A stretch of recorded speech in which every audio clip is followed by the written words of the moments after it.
सदन के दोनों सदनों में लगातार तीसरे दिन राहुल गांधी की लोकतंत्र पर की टिप्पणी के खिलाफ हंगामा, माफी मंगवाने पर अड़े सत्तारूढ़ दल के विधायक।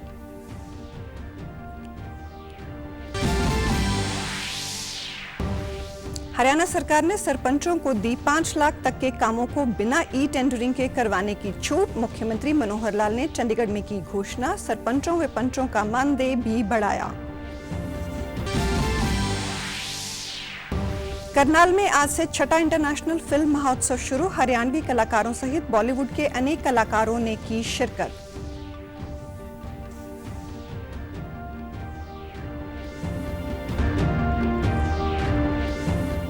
और G20 कार्यसमूह की दूसरी बैठक पंजाब के अमृतसर में शुरू। मजबूत साझेदारी के माध्यम से अनुसंधान और नवाचार को बढ़ावा देने के विषय पर संगोष्ठी आयोजित।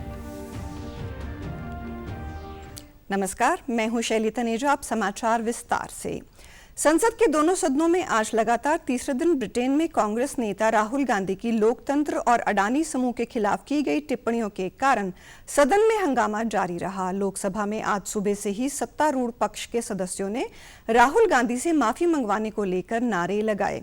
विपक्षी दलों के सदस्यों ने सदन के बीच आकर अडानी समूह की जेपीसी जांच बिठाने की मांग की। केंद्रीय मंत्री पीयूष गोयल ने कहा कि राहुल गांधी की टिप्पणियां गंभीर हैं, इससे संसद का अपमान हुआ है, उन्हें माफी मांगनी चाहिए। विपक्ष के सदस्यों द्वारा तख्तियां दिखाने पर लोकसभा अध्यक्ष ओम बिरला ने आपत्ति जताई और कहा कि ये स्थान बहस और चर्चा के लिए है, यहाँ जनहित के मुद्दे उठाए जा सकते हैं। जब सदस्यों पर इसका असर नहीं हुआ तो सदन की बैठक दोपहर 2 बजे तक स्थगित कर दी गई। राज्यसभा में उसी समय इस प्रकार के दृश्य दिखाई दिए जब सदन की बैठक शुरू हुई। राज्यसभा के सभापति जगदीप धनखड़ ने विपक्षी सदस्यों द्वारा अडानी ग्रुप और अन्य मुद्दों पर स्थगन प्रस्ताव रखने की अनुमति नहीं की। उधर सरकार ने कहा कि देश में राशन कार्डों का 100% डिजिटलीकरण हो गया है। लोकसभा में केंद्रीय खाद्य और सार्वजनिक वितरण राज्य मंत्री साध्वी निरंजन ज्योति ने जानकारी दी कि 99% राशन कार्डों को आधार से जोड़ दिया गया है। प्रदेश में सरपंचों और सरकार में ई टेंडरिंग को लेकर चल रही खींचतान पर विराम लगाते हुए मुख्यमंत्री मनोहर लाल ने कहा कि सरपंचों की मांग को देखते हुए अब बिना ई टेंडरिंग काम की लिमिट 2 लाख से बढ़ाकर 5 लाख कर दी है। इसके ऊपर की राशि से काम ई टेंडरिंग से होंगे। सीएम ने बताया कि सरपंचों के वेतन में भी इजाफा किया गया है। उन्हें अब 3 की बजाय 5,000 रुपये मानदेय अप्रैल से दिया जाएगा। पंचों को 1,600 रुपये वेतन दिया जाएगा। सरकार ने सरपंचों को एक और तोहफा देते हुए उन्हें ग्राम सचिव की ACR लिखने का भी अधिकार दिया है। इस दौरान मुख्यमंत्री मनोहर लाल ने कहा कि सरकार ने पंचायती राज व्यवस्था को सुधारने के लिए CEO की भर्तियां शुरू की हैं। गांव में कराए जाने वाले कामों का सरकार ऑडिट कराएगी, साथ ही ग्राम सभा से फीडबैक भी लेगी। तो उसमें से मैं ये तो नहीं कह सकता कि हर एक सरपंच मान गया होगा, लेकिन अधिकांश सरपंचों ने हमारी बात मान करके और काम कराने शुरू कर दिए हैं। हमने इसमें थोड़ा उनकी डिमांड को ध्यान में रखते हुए अभी निर्णय लिया है कि ये 2 लाख की बजाय इस लिमिट को हम 5 लाख रुपया कर रहे हैं और 5 लाख रुपए तक के काम वो कोटेशन के आधार पर करेंगे। 5 लाख से ऊपर के काम सभी ई टेंडरिंग से होंगे। हाँ, 5 लाख तक के काम जो हमारी बातचीत तो सारे प्रतिनिधिमंडल से हुई है, उन्होंने उसको स्वीकार किया कि जो भी कोटेशन का काम होगा, लिमिट चाहे कुछ भी होगी, लेकिन उसका ऑडिट ये जरूर होगा। अप्रैल से जो मानदेय उनको मिलेगा, अब आगे 3,000 रुपए से बढ़ाकर सरपंच के लिए 5,000 रुपया किया है और जो पंच है उसका मानदेय 1,000 से बढ़ा के 1,600 रुपया किया है। इस दौरान सीएम ने बताया कि अब पंचायतों में विकास के कामों के लिए बिजली के बिल पर 2% का भुगतान पंचायतों को किया जाएगा। साथ ही स्टाम्प ड्यूटी में भी पंचायतों को 1% हिस्सा दिया जाएगा। भारतीय रिजर्व बैंक ने 18 बैंकों को भारतीय रुपए में व्यापार करने की अनुमति प्रदान की है। अब ये विदेशी बैंक भारतीय रुपए में भुगतान निपटाने के लिए विशेष वोस्टो रुपए खाते के जरिए लेन देन कर सकेंगे। केंद्रीय वित्त राज्य मंत्री भागवत किशन राव कराड़ ने भाजपा के सुशील कुमार मोदी के सवाल के जवाब में कहा कि SVRA भारत में प्राधिकृत डीलर बैंकों से संपर्क करके साझेदार देशों के बैंकों द्वारा स्थापित किया जा सकता है। कराड़ ने बताया कि उपलब्ध आंकड़ों के मुताबिक RBI ने 18 देशों Botswana, Fiji, Germany, Guyana, Israel, Kenya, Malaysia, Mauritius, Myanmar, New Zealand, Oman, रूस, सिंगापुर, श्रीलंका और यूके से बैंकों के SVRA खोलने के लिए 60 मामलों में घरेलू और विदेशी बैंकों को मंजूरी दी थी।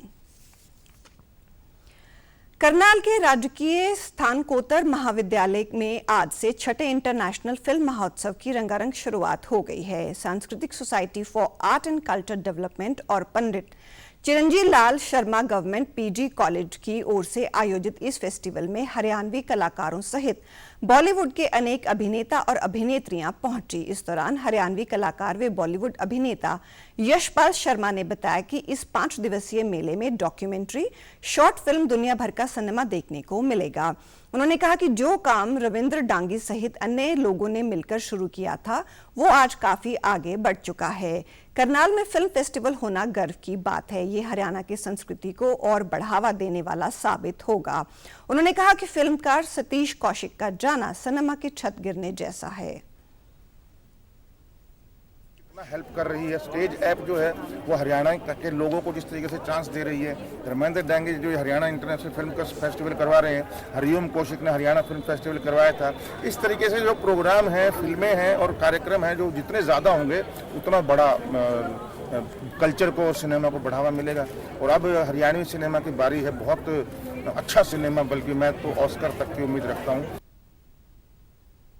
वहीं लाइफ एक्सप्रेस की अभिनेत्री ऋतुपर्णा सेन ने बताया कि उन्हें हरियाणा में आकर काफी अच्छा लग रहा है। यहां मेरी फिल्म भी दिखाई जा रही है और मेरा फिल्म भी दिखा रहे हैं लाइफ एक्सप्रेस, जिसमें यशपाल जी और मैंने किरदार निभाई। वेरी इंटरेस्टिंग सब्जेक्ट, एक कॉर्पोरेट लेडी और एक सरोगेट मदर की कहानी है जो अभी बहुत रेलिवेंट है सोसाइटी में।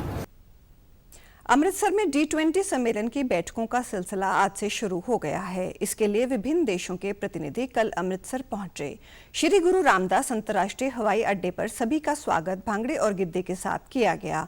स्वागती टीम ने पुरुषों को पगड़ियां पहनाई और महिलाओं को फुलकारी भेंट की। यहां उन्होंने श्री हरमंदिर साहिब में मत्था टेका और जलियांवाला बाग में शहीदों को श्रद्धांजलि दी। सम्मेलन के पहले चरण में 15 से 17 मार्च और दूसरे चरण में 19 से 20 मार्च को बैठकें होनी है।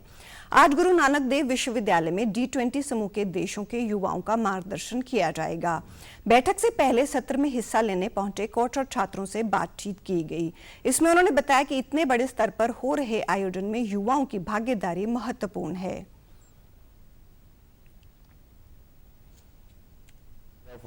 और हमारा उद्देश्य सिर्फ यही है कि G20 इतना बड़ा इवेंट हो रहा है तो जो यूथ है, जो हमारा मेजर पॉपुलेशन है इंडिया का, उसका कंट्रीब्यूशन भी कुछ ना कुछ हो। और मतलब सिर्फ ये नहीं कि हमने बोल दिया यूथ है तो नाम रख दिया कि यूथ आएगा।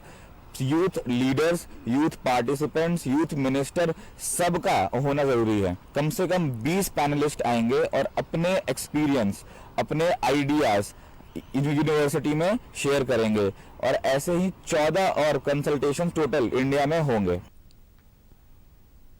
बैठक में G20 सदस्य देशों के साथ साथ अतिथि देश और OECD, यूनेस्को और यूनिसेफ जैसे संगठन हिस्सा ले रहे हैं। आज IIT रोपड़ द्वारा खालसा कॉलेज में IISc बेंगलुरु और IIM अमृतसर और TISS मुंबई जैसे प्रमुख उच्च शिक्षा संस्थानों के सहयोग से अनुसंधान को मजबूत करने और समृद्ध सहयोग के माध्यम से नवाचार को बढ़ावा देने पर एक सेमिनार आयोजित किया जा रहा है। आयोजन के दौरान जिला प्रशासन गोविंदगढ़ किले में एक सूफी उत्सव भी आयोजित करा जाएगा। इस बीच सीमावर्ती शहर में सुरक्षा बढ़ा दी गई है और G20 कार्यक्रमों के सुचारू संचालन के लिए सभी इंतजाम किए गए हैं। आकाशवाणी के सर्वाधिक लोकप्रिय कार्यक्रम प्रधानमंत्री के मन की बात की 100वीं कड़ी 30 अप्रैल को प्रसारित होगी। 3 अक्टूबर 2014 को विजयदशमी के अवसर पर शुरू किए गए कार्यक्रम के 98वें संस्करण पूरे हो चुके हैं और इनकी 99वीं कड़ी 26 मार्च को प्रसारित होगी। आकाशवाणी इसके लिए कल से भारत के परिवर्तन के प्रभाव पर ध्यान केंद्रित करने के लिए एक विशेष श्रृंखला शुरू कर रहा है। सूचना और प्रसारण मंत्रालय ने कहा कि मन की बात कार्यक्रम में प्रधानमंत्री द्वारा स्पष्ट किए गए 100 पहचाने गए विषयों को प्रस्तुत किया जाएगा। प्रधानमंत्री की प्रत्येक संस्करण की प्रासंगिक साउंड बाइट आकाशवाणी के समूचे नेटवर्क पर सभी बुलेटिन और अन्य कार्यक्रमों में प्रसारित की जाएगी। ऐसा प्रसारण 100वें संस्करण के एक दिन पहले 29 अप्रैल को संपन्न होगा। विविध भारती के 42 केंद्रों, रेनबो के 25 FM channel, 4 FM gold channel और देश में 169 प्राथमिक चैनलों सहित आकाशवाणी के विभिन्न केंद्रों पर विशेष श्रृंखला प्रसारित की जाएगी। मन की बात कार्यक्रम स्वच्छ भारत, बेटी बचाओ बेटी पढ़ाओ, जल संरक्षण और वोकल फॉर लोकल जैसे सामाजिक मुद्दों को मुखर करता रहा है। इस कार्यक्रम में खादी, भारतीय खिलौना उद्योग, स्वास्थ्य, आयुष और अंतरिक्ष में स्टार्टअप जैसे मुद्दों को बेहद प्रभावित किया है। नवाचार युक्त और अनूठे आपसी संचार की प्रस्तुति से इस कार्यक्रम ने संचार में एक महत्वपूर्ण स्थान बनाया है। अब हम आपको दिखाते हैं मन की बात की पहली कड़ी के कुछ अंश, जहां पीएम मोदी ने बताया कि मन की बात के लिए उन्होंने रेडियो को ही क्यों चुना।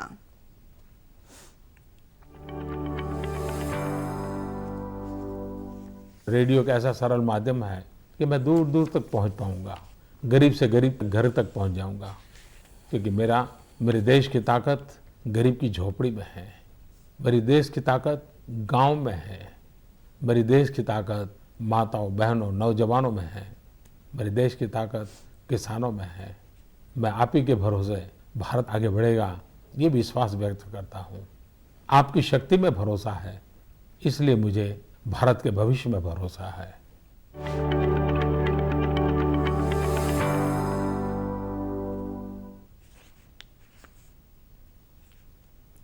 आज विश्व उपभोक्ता अधिकार दिवस है। इस साल का विषय है स्वच्छ ऊर्जा की गति से उपभोक्ताओं को सशक्त बनाना। विषय के अनुरूप पारंपरिक ऊर्जा स्रोतों जैसे जीवाश्म ईंधन की निर्भरता को कम करने के लिए प्रौद्योगिकी लगाने और स्वच्छ ऊर्जा समाधानों के लिए तेजी से परिवर्तन का अधिकार देने पर प्रमुखता से जोर दिया गया है, जो दीर्घकाल में स्थिरता, सुरक्षा, सामर्थ्य और उपभोक्ताओं तक पहुंच को बढ़ावा देगा। ई कॉमर्स उपभोक्ताओं के लिए खरीदारी के सबसे पसंदीदा माध्यमों में से एक के रूप में लगातार उभरा है। इसमें राष्ट्रीय उपभोक्ता हेल्पलाइन को तकनीकी रूप से मजबूत किया जा रहा है। यह न केवल अधिक शिकायतें प्राप्त करेगा, बल्कि रिफंड, प्रतिस्थापना और सेवा में कमी की आम उपभोक्ता शिकायतों का भी तेजी से निपटारा करेगा। उपभोक्ता आसानी से 1915 पर कॉल या मोबाइल ऐप के माध्यम से शिकायत दर्ज करवा सकते हैं। ताऊ देवीलाल स्टेडियम में चल रहे 5 दिवसीय 26वीं अखिल भारतीय वन खेल कूद प्रतियोगिता का समापन हो गया है। समापन समारोह में राज्यपाल बंडारू दत्तात्रेय ने बतौर मुख्य अतिथि शिरकत की और विजेताओं को पुरस्कार वितरित कर उनका हौसला बढ़ाया। इस प्रतियोगिता में छत्तीसगढ़ के खिलाड़ियों ने कुल 124 पदक जीते और 446 अंकों की बदौलत प्रतियोगिता में पहला स्थान हासिल किया। हरियाणा को प्रतियोगिता में 7वें स्थान से संतोष करना पड़ा। प्रतियोगिता का अंतिम मुकाबला हरियाणा और पंजाब के बीच रस्साकशी का हुआ, जिसमें हरियाणा विजेता रहा। इस दौरान राज्यपाल बंडारू दत्तात्रेय ने कहा कि खेल का जीवन में बहुत महत्व है। खासकर वन विभाग के कर्मचारियों का सेहतमंद होना बहुत जरूरी होता है, तभी वे सरकार और देश के लिए बेहतर तरीके से अपनी सेवाएं दे पाते हैं। और अधिकारियों को शारीरिक स्वास्थ्य को उत्तम बनाए रखने के परियोजना से प्रथम बार अखिल भारतीय वन खेल कूद प्रतियोगिता का आयोजन सन 1993 में हैदराबाद में किया गया। अपने दैनिक कार्यों के लिए वन में कार्यरत कर्मचारी एवं अधिकारियों को दुर्गम वन क्षेत्र में कार्य करना रहता है। इस दौरान विधानसभा अध्यक्ष ज्ञानचंद गुप्ता ने कहा कि खेल मनुष्य में आपसी समझ को बढ़ावा देते हैं, क्योंकि कोई भी खेल अकेले नहीं खेला जा सकता। टीम के साथ मिलकर खेलने से हमें सहयोग की आदत पड़ती है। खेलों से टीम भावना अपने आप विकसित होती है। 200 रूम्स का यहां पर हॉस्टल देने की घोषणा की, ताकि जो बाहर से आकर के खिलाड़ी इस इंफ्रास्ट्रक्चर का फायदा उठाना चाहते हैं या खिलाड़ी अच्छी प्रैक्टिस करना चाहते हैं, वो यहां पंचकूला के अंदर रह करके, हॉस्टल के अंदर रह करके वो अपने खेल की, अपने गेम की तैयारी कर सके। वहीं वन एवं वन्य जीव मंत्री कंवर पाल ने कहा कि अखिल भारतीय वन खेलकूद प्रतियोगिता लघु भारत की एक मनोरम झांकी है। खेलकूद हमारे मन को प्रसन्न और उत्साहित बनाए रखते हैं। निश्चित तौर से हम जो हमारी खेल की भावना यहाँ बढ़ी है, इसको लेकर जाएंगे और पर्यावरण के फील्ड में जो दुनिया की जरूरत है, देश की जरूरत है, निश्चित तौर से उसमें नए आयाम स्थापित करके ज्यादा से ज्यादा ग्रीन देश के लिए पैदा करेंगे। इसी भावना के साथ हम यहां से जाएं। अधिकारियों और कर्मचारियों में राजभाषा हिंदी के प्रति जागरूकता को और इसके प्रयोग को बढ़ावा देने के लिए दूरदर्शन केंद्र चंडीगढ़ में हिंदी विषय पर विशेष व्याख्यान का आयोजन किया गया। इस दौरान केंद्रीय साहित्य अकादमी के सदस्य एवं हरियाणा साहित्य अकादमी व हरियाणा उर्दू अकादमी के निदेशक डॉक्टर चंद्र त्रिखा विशेष रूप से उपस्थित हुए। इस दौरान उन्होंने दूरदर्शन और आकाशवाणी के सदस्यों का ज्ञानवर्धन किया। उन्होंने बताया कि हिंदी ने सभी भारतवासियों को एक सूत्र में पिरोकर सदैव अनेकता में एकता की भावना को पुष्ट किया है।